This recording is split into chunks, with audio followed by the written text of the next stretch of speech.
지난 주일에 주의 길을 예비하는 자 세례 요한에 대해서 하나님의 말씀을 나누었습니다. 오늘은 그 두 번째 시간, 주의 길을 준비하는 자 요셉과 마리아입니다. 세례 요한이나 요셉이나 마리아 다 2000년 전에 이 땅에 오신 예수님의 길을 준비한 사람들입니다. 그들은 예수님을 기다려왔던 사람들입니다. 그런가 하면 2000년이 지난 오늘날 21세기를 살아가는 우리들도 예수님을 기다립니다. 단지 우리는 예수님이 다시 오시는 예수님, 재림하시는 예수님을 우리도 기다리고 있습니다. 그렇게 본다면 세례 요한이나 또 마리아나 요셉과 우리의 그 기다림은 그다지 많이 다르지 않습니다.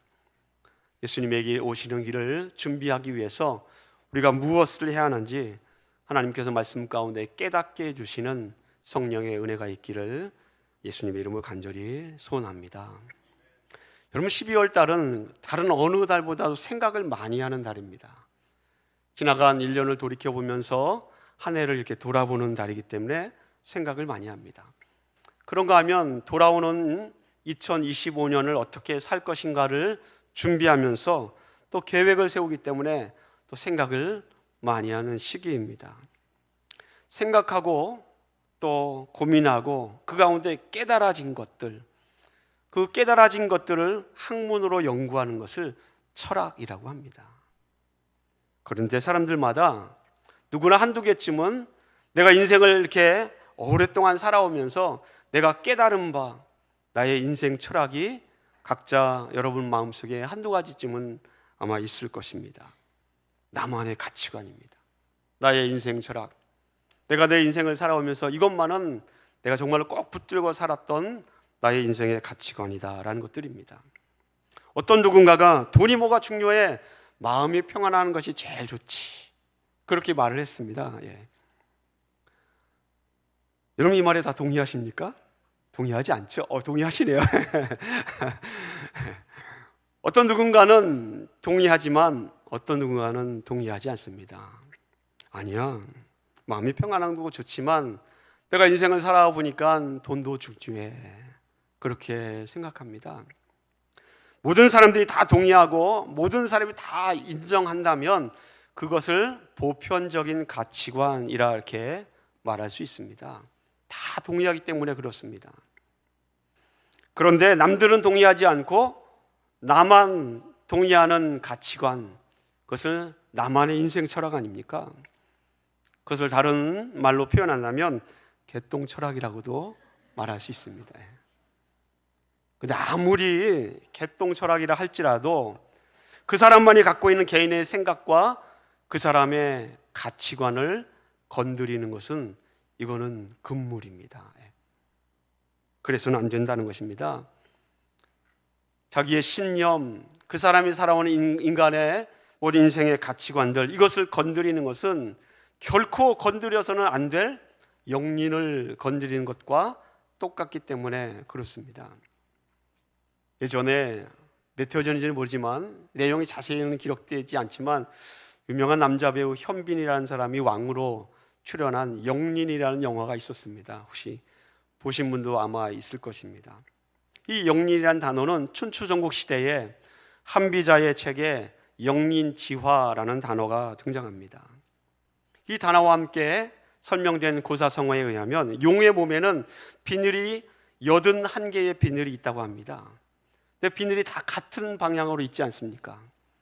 그런데 용의 목 아래에 있는 비늘 가운데 하나가 방향이 거꾸로 되어 있습니다. 그것을 영린이라고 합니다. 비늘을 쓸어내리다가 그 영린을 쓸어내리면 방향이 거꾸로 있기 때문에 이게 목에 거슬리게 됩니다. 그래서 영린이라고 한다면 이 거꾸로 된 영린을 건드리면 아무리 착한 용이라도 그 영린을 건드리는 사람을 쫓아가서 분노하여서 그 사람을 쫓아가 죽여버린다고 합니다.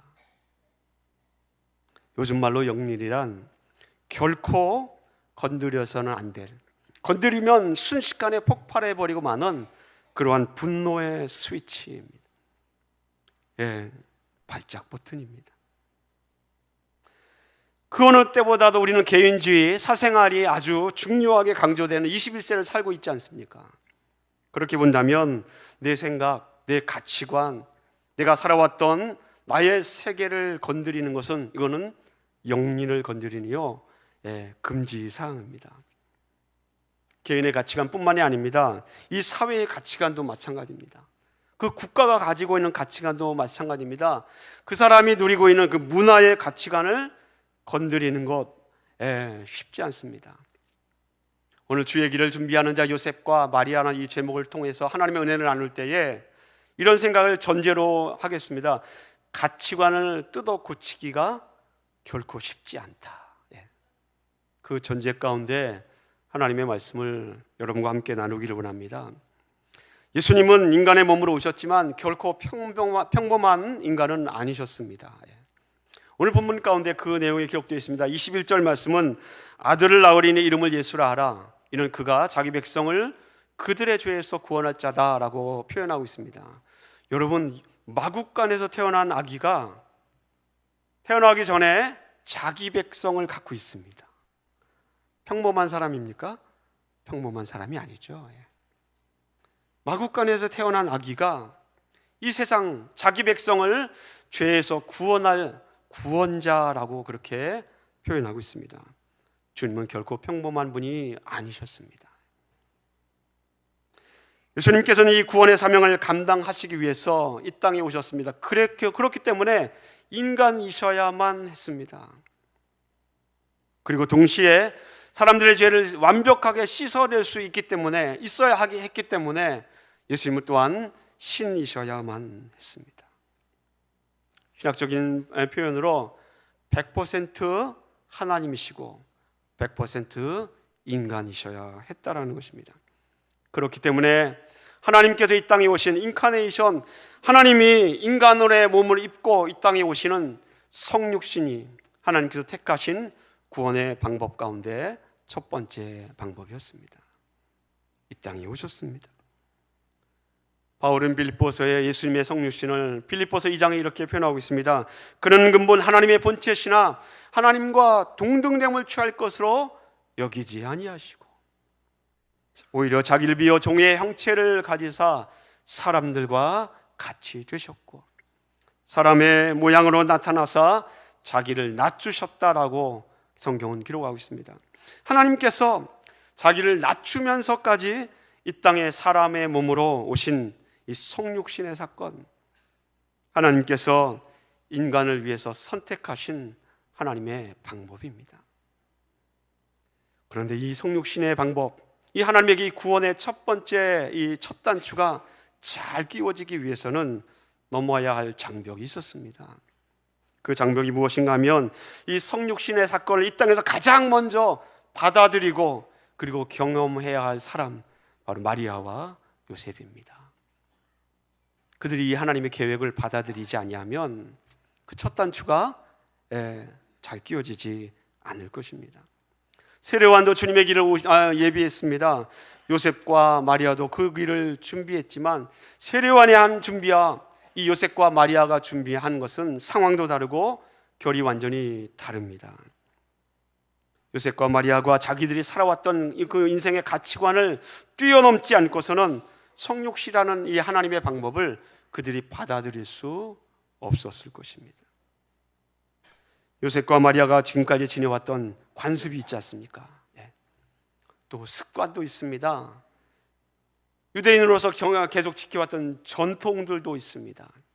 그런 관습이나 습관이나 전통들, 이러한 보편적인 생각과 가치관들을 뛰어넘어야 이 하나님의 계획을 그들이 받아들일 수 있고 주의 오실 길을 예비할 수 있었다라는 것입니다.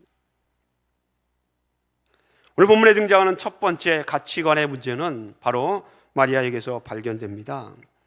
그 가치관의 문제 첫 번째로 이렇게 정의할 수 있습니다. 첫 번째로 마리아는 동정녀는 아이를 뵐 수 없다는 이 보편적이고 또 합리적이고 과학적인 가치관을 뛰어넘어야만 했습니다. 성경은 이렇게 표현하고 있습니다. 오늘 본문 말씀 23절 말씀에 보라 처녀가 잉태하여 아들을 낳을 것이요. 우리가 새벽 예배를 드릴 때마다 늘 고백하는 사도신경의 문구 아닙니까? 동정녀 마리아에게 나시고. 주의 오심을 준비하기 위해서 가장 첫 번째로 넘어야 할 난제는 처녀가 아이를 뵐 수 있다 라는 이 비상식적인 선언, 이 난관을 뛰어넘어야 한다는 것입니다. 그래야 하나님의 뜻을 받을 수 있다는 것입니다. 남자를 알지 못하는 여인이 동정녀가 아이를 출산한다는 사실은 이건 합리적이지 않습니다. 우리의 생각 속에서, 우리의 가치관 속에서 과학적이지도 않습니다. 우리가 생각하는 보편적인 생각이 아닙니다. 생육하고 번성하라고 명령을 주시며 남자와 여자를 부부로 묶어주신 하나님께서 이 창조 질서 안에서의 출산 방식을 뛰어넘는 하나님의 말씀 선언 아닙니까? 이 창조 질서를 뛰어넘어야 동정녀가 아이를 낳을 수 있다라는 것, 그 하나님의 계획을 마음에 담을 수 있습니다. 그렇다면 어떻게 이 문제를 뛰어넘을 수 있습니까? 어떻게 마리아가 이 불가능한 이 초자연적인 현상을 여러분 극복할 수 있었을까요? 여러분, 그런데 비합리적이고 이성적이지도 않고 과학적이지도 않은 그런 문제에 우리가 직면했을 때에 이 난관을 뛰어넘는 방법은 의외로 정말 간단합니다. 정말 간단합니다. 그 방법은 바로 하나님이 그냥 직접 개입하시면 됩니다. 믿습니까? 하나님께서 직접 개입하시면 거기에서 상황이 종료되고 거기서 끝이 납니다. 성경은 그것을 이렇게 본문에 표현하였습니다. 이 18절 말씀에 마리아가 요셉과 약혼하고 동거하기 전에, 그런데 성령으로 잉태된 것이 나타났다라는 것입니다. 누가는 표현하기를, 누가복음 1장 35절 말씀에 천사가 대답하여 이르되 성령이 내게 임하시고 지극히 높으신 이의 능력이 너를 덮었다라고 기록하고 있습니다. 어떤 표현입니까? 성령으로 잉태되었다, 성령이 내게 임하였다, 지극히 높으신 이의 능력이 너를 덮었다라고 이 말씀의 선포가 불가능을 가능하게 해 주었습니다. 하나님이 개입하시면 인간의 지식의 한계, 인간의 경험의 한계, 인간이 생각할 때 불가능하다라고 생각하는 것을 하나님이 개입하시면 해결할 수 있습니다. 그분은 세상을 말씀으로 창조하셨습니다. 하나님은 우리를 흙으로부터 만드시지 않았습니까? 그렇다면 하나님의 능력은, 모든 일을 가능하게 하는 그 능력은 넘치도록 충분히 가능합니다. 하나님이 개입하시면 문제가 해결된다라는 이 놀라운 고백에 한 가지를 덧붙이자면, 마리아는 천사 가브리엘에 통해서 전해진 하나님의 그 개입, 하나님이 너의 삶에 개입하신다라는 이 말씀을 전해 들었습니다. 그가 전해드린 그 말씀을 어떻게 했습니까? 그대로 받고 그대로 믿었습니다. 거기에 비결이 있습니다. 누가복음 기록하기를 1장 38절 말씀에 마리아가 이르되 나는 주의 여종이오니 말씀대로 내게 이루어지이다. 하나님께서 마리아의 생각과 가치관에 개입하신다고 하셨을 때에 마리아는 그 말씀을 받아들입니다. 그랬더니 마리아의 가치관이 바뀌어집니다. 그러므로 가치관이, 나의 생각이 이 마리아의 생각이나 그의 모든 보편적인 가치관을 바꿀 수 있는, 가치관이 바뀔 수 있는 이유는 전적으로 주의 말씀대로 내게 이루어질 것이다 라는 이 믿음 때문에 가치관이 바뀌어집니다. 믿음입니다. 하나님이 말씀하신 대로 믿는 믿음, 그 믿음이면 나의 살아왔던 보편적인 가치관을 충분히 바꿔낼 수 있습니다. 마리아의 문제를 해결한다면 그 다음에 등장하는 사람은 바로 요셉의 가치관의 문제입니다. 두 번째로 주의 길을 준비하기 위해 요셉도 자기 자신의 가치관을 뛰어넘어야만 했습니다. 어느 날 요셉이 자신과 약혼한 마리아를 보았습니다. 그런데 하루하루 이상합니다. 배가 점점점 불러오는 것입니다. 성경은 표현하기를 잉태된 것이 나타났다라고 기록하고 있습니다. 마리아가 이 아기를 가졌다는 사실을 요셉이 결국 알게 됩니다. 성경은 표현하고 있지만 않지만 아마 분명히 마리아가 요셉에게 말했을 것입니다. 내 안에 있는 아기는 성령으로 잉태된 아기입니다. 천사가 나를 찾아왔습니다. 하나님께서 이 아기가 어떤 아이라는 것을 내게 말씀하셨습니다라고 자기 남편 요셉에게, 이 남편이 될 요셉에게 분명히 말했을 것입니다. 근데 여러분, 하나님이 말씀하셨다고 해서 여러분 100% 믿습니까? 아멘 하는 사람 딱 두 분 있습니다. 한 분은 입술로, 한 분은 소리는 안 냈지만 그냥 여러분, 아무리 하나님의 뜻이라 할지라도 인간이 내가 이해하지 못하면, 받아들이지 못하면 아멘이 나올 수 없습니다. 그것이 너무나 당연합니다. 창세기 18장에 보면 나이 90이 다 된 사라가 텐트 밖에서 하나님과 아브라함의 대화를 몰래 엿듣습니다. 근데 하나님께서 아브라함아, 내년 이맘때쯤에 내가 아들을 낳을 것이다. 그 하나님의 놀라운 선언을 이 텐트 밖에서 들었던 나이 90된 이 사라가 어떻게 합니까? 도저히 믿어지지가 않죠. 그냥 웃어 제낍니다. 웃습니다. 하나님이 말씀하셨는데 믿지 못하겠다는 뜻 아닙니까? 하나님이 말씀하셨는데 이해가 되지 않습니다.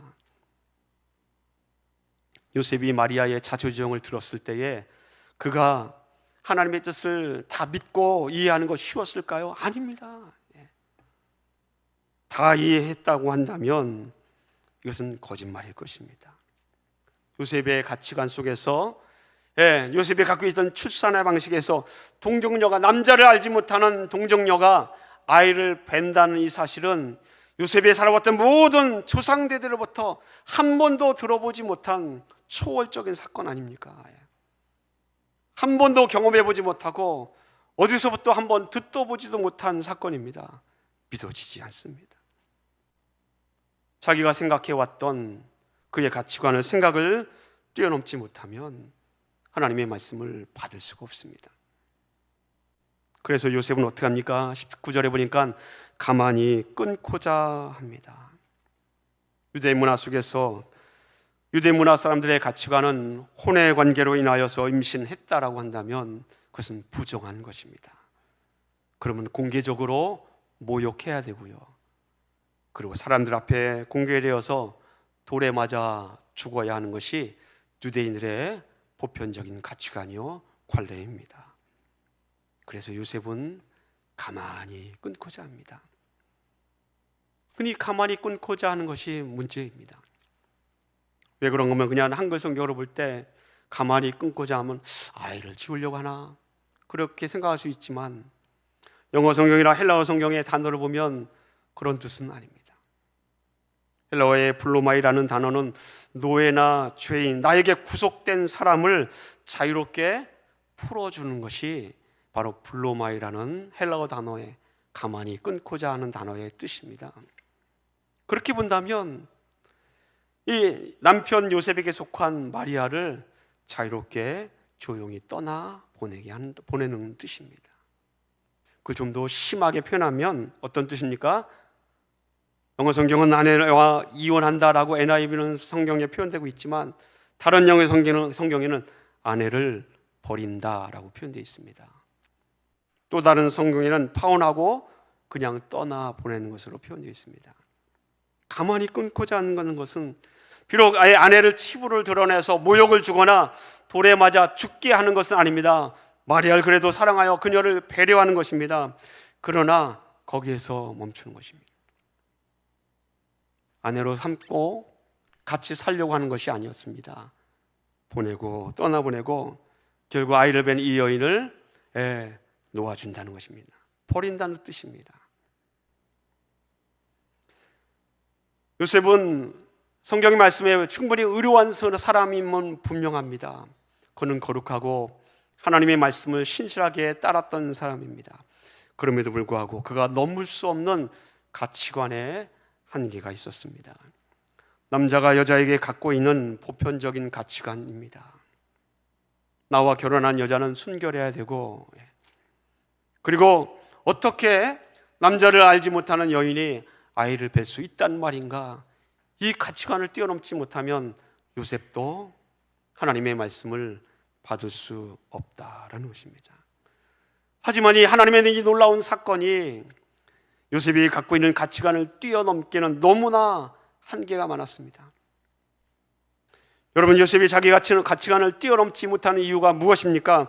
하나님의 뜻이 인간의 합리적인 이성이나 보편적인 생각이나 자연 법칙 안에서만 하나님의 뜻이 이루어질 수 있다라는 이런 인간이 갖고 있는 함정에 빠졌기 때문입니다. 하나님의 뜻이 내가 이해할 수 있는 것 그 안에서만 하나님의 뜻이 이루어지어야 한다는 그 함정입니다.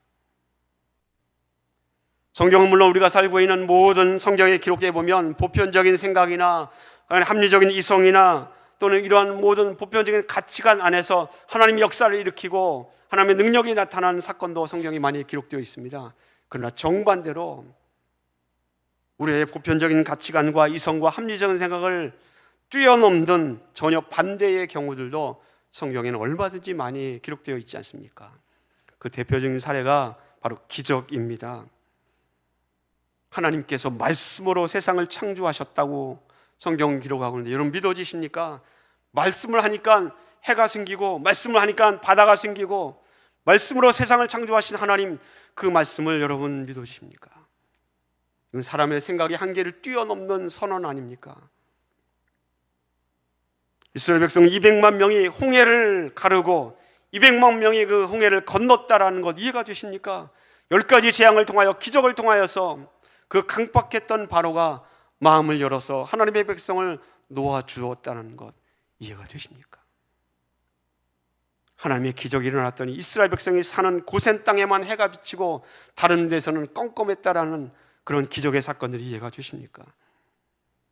죽은 자가 다시 살아나며 죽지 않고 에녹이 하나님 앞에 부활 승천한다는 사실을 여러분 믿어지십니까?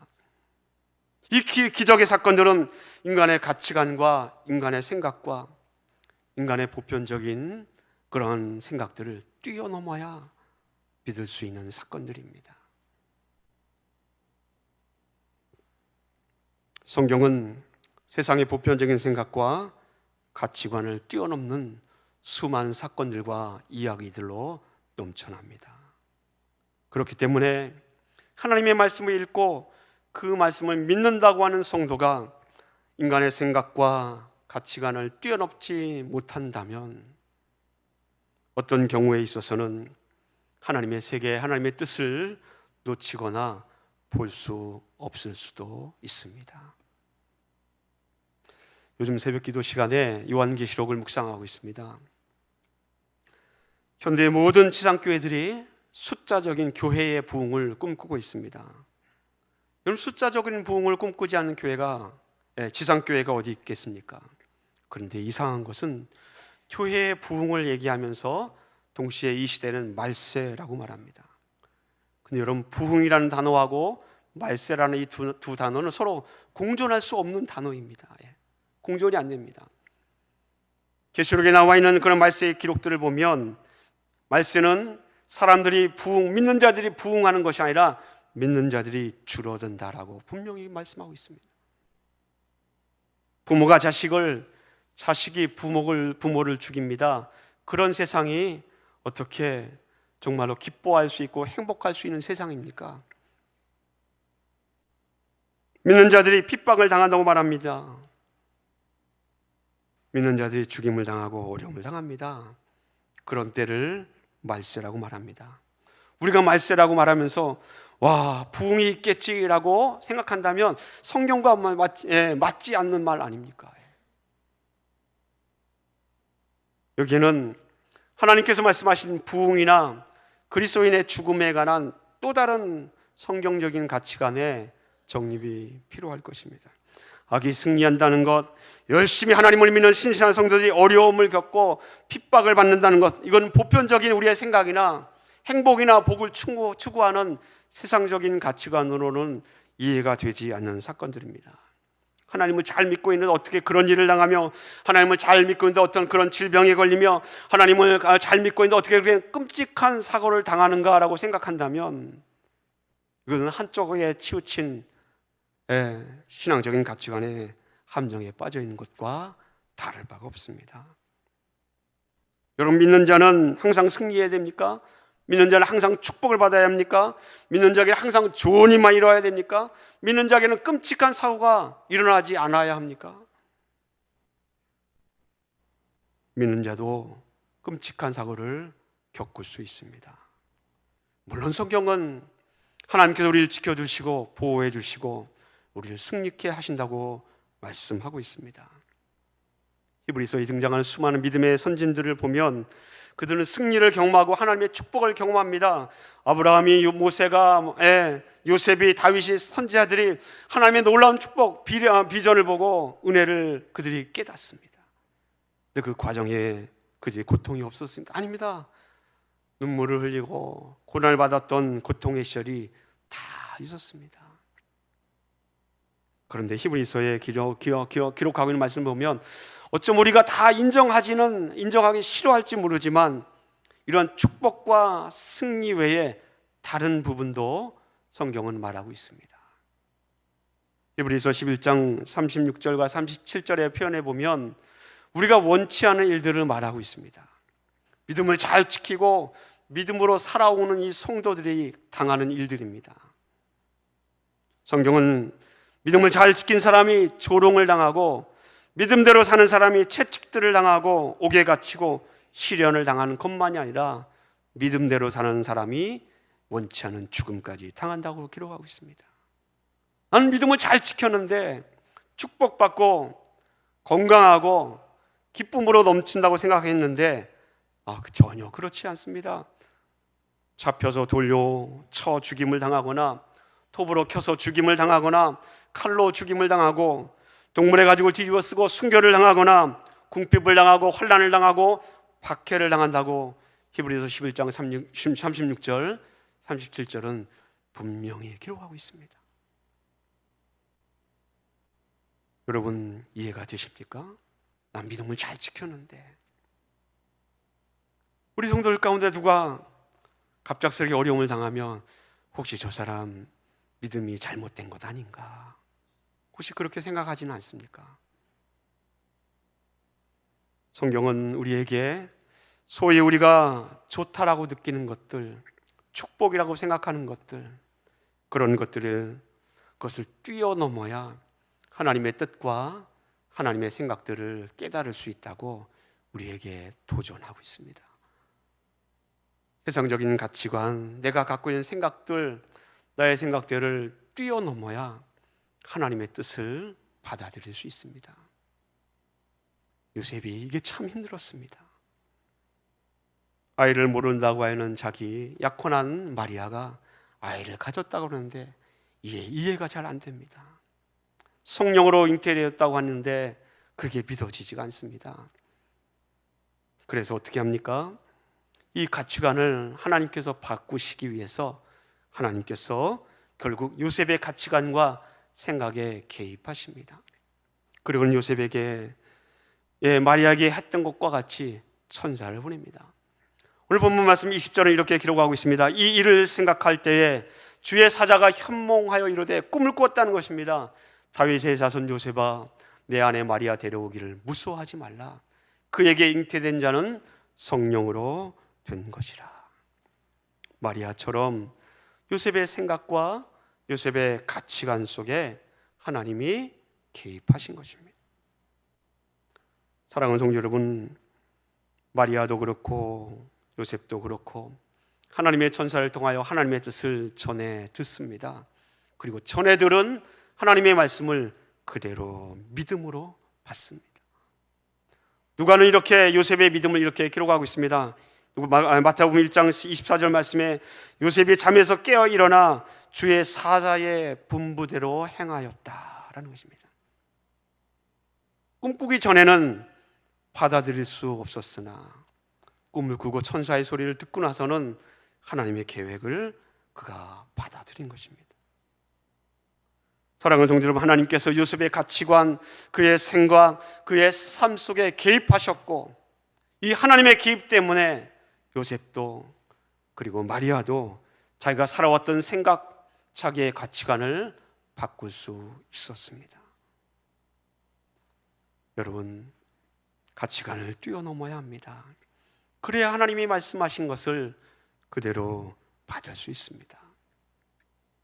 오늘 요셉과 마리아의 이 이야기를 통하여서 한 가지 결론을 이렇게 내릴 수 있습니다. 내가 지금까지 믿고 살아왔던 생각들, 내가 신앙과는 상관없었지만 내가 붙들고 있었던 신념들, 그것이 신앙적이든지 신앙적이지 않던지 내가 붙들었던 그런 가치관들, 이런 것을 뛰어넘지 않고서는 하나님의 생각을 때로는 우리가 이해할 수 없습니다. 하지만 그 생각을 바꿀 수 있고 내가 붙들고 살아왔던 이 나의 생각과 가치관을 바꿀 수 있는 한 가지 방법이 있다면 요셉과 마리아처럼 하나님이 전해주신 말씀을 그대로 받고 그대로 믿는 것입니다. 믿음입니다. 말씀하신 것을 믿는 그 믿음이 우리의 가치관과 우리의 생각을 바꾸어냅니다. 그러므로 믿음이란 나의 신념이나 확신이 아닙니다. 믿음이란 하나님의 말씀을 믿는 것입니다. 하나님, 그분을 믿는 것이 믿음입니다. 그러므로 믿음의 근거는 나 자신이 아니라 믿음의 근거는 하나님께 있습니다.